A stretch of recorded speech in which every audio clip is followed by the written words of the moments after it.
یک بحث اون چه به عنوان اقامت گروگان‌های آمریکایی مطرح هست از محل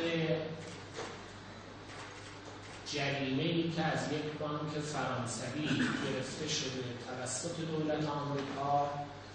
بخشی از اون اختصاص پیدا کرده که اون چه غرامت گروگان‌های آمریکایی در ایران نامیده میشه. بنابراین در اینجا هیچ بحثی در ارتباط با منافع ایران و اموال ایران مطرح نیست. از اون چه از یک بانک فرانسوی به عنوان جریمه گرفته شده بخشی از اون رو دولت آمریکا تصمیم گرفته که اختصاص بده به این موضوع که سالهاست در حال پیگیری هست، ولی به دلیل تعارض مستقیم اون با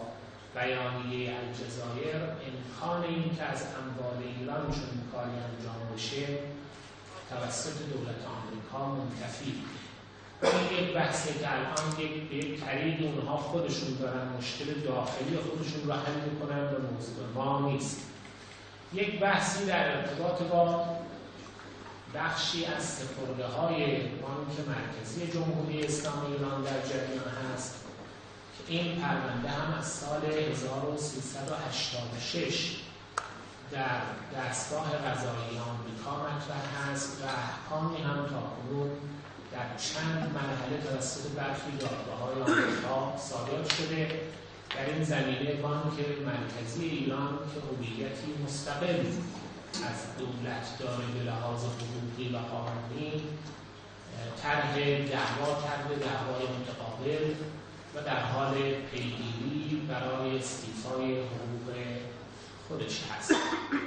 طبیعی است که اون چه مربوط به دولت جمهوری اسلامی ایران هست و قبلا هم بنده صراحتاً اعلام کردم، دولت جمهوری اسلامی ایران در صورتی که دستبردی به اموال جمهوری اسلامی ایران صورت بگیره در چارچوبه تحولات داخلی ایالات متحده آمریکا، از حقوق ملت ایران و دولت ایران دفاع خواهد کرد و دولت آمریکا را مسئول این دستبرد خواهد دونست. ما به تفاصیل حیات سیاسی و قانونی داخلی ایالات متحده آمریکا کاری نداریم، مسئله ما نیست. اما اگر در جایی اموال جمهوری اسلامی ایران و ملت ایران هدف دستبرد مدرن تغییر دهنده قرار بگیره، ایران از همه راه‌های در اختیار برای استیفای حقوق ملت استفاده خواهد کرد و دولت آمریکا را مسئول این مسئله خواهد داشت. آغاز به این موضوع که سالهاست در حال پیگیری هست،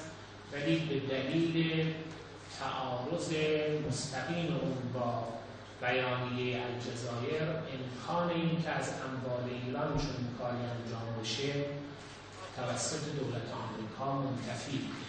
این یک بحثی که الان یک طریق اونها خودشون دارن مشکل داخلی خودشون رو حل میکنن و موضوع ما نیست. یک آمریکایی در ایران نامیده میشه. بنابراین در اینجا هیچ بحثی در ارتباط با منافع ایران و اموال ایران مطرح نیست. از اون چه از یک بانک فرانسوی به عنوان جریمه گرفته شده بخشی از اون رو دولت آمریکا تصمیم گرفته که اختصاص که هویتی مستقل از دولت داره به لحاظ حقوقی و قانونی طرح دعوا کرده، دعوای متقابل و در حال پیگیری برای استیفای حقوق خودش هست. طبیعی است که اون چه مربوط به دولت جمهوری اسلامی ایران هست و قبلا هم بنده صراحتاً اعلام کردم، دولت جمهوری اسلامی یک بحث اون چه به عنوان اقامت گروگان‌های آمریکایی مطرح هست از محل جریمه‌ای که از یک بانک فرانسوی گرفته شده توسط دولت آمریکا بخشی از اون اختصاص پیدا کرده به اون چه برآمد گروگان‌های بحثی در ارتباط با بخشی از سپرده‌های بانک مرکزی جمهوری اسلامی ایران در جریان هست که این پرونده هم از سال 1386 در دستگاه قضایی آمریکا مطرح هست و احکامی هم تاکنون در چند مرحله توسط برخی دادگاه‌های آمریکا صادر شده. در این زمینه بانک مرکزی ایران